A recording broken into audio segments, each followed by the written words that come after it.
Hello, everybody. Welcome to A Bit of Brad. So, I started doing comedy when I was 42 years old. I sincerely believe, starting that late has worked in my favor. Certainly, my acting training has served me well. My only regret is that I am not more intellectually well-rounded. I mean, if I was on Jeopardy, the only way that I could win the category in Final Jeopardy would have to be the Zimmermans. But I now make a nice little living doing comedy. For me to make a big living, I'd have to be a name. I'm a relative unknown, which means I pretty much have to take everything. Now, I am at my best when I know that an audience is going to get me. As such, a New York Jew performing at an Indian casino in Minnesota during ice fishing season does not conform to that ideal.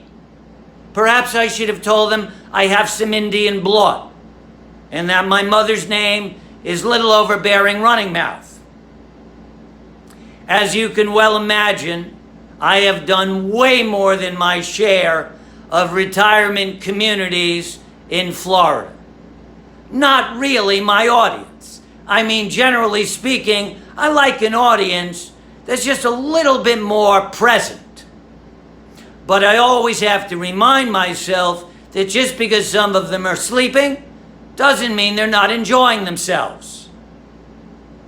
Last year, I get hired at an all-Gentile country club. So at the last minute, they got concerned. They called the agent. They were worried that I was just going to be telling Jewish jokes. So when I arrived at this all-Gentile country club, I dealt with it immediately.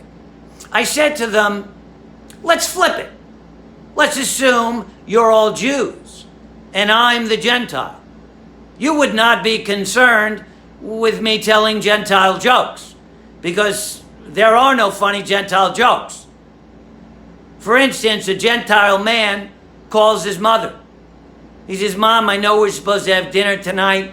Something came up, I can't make it. And his mother says, fine.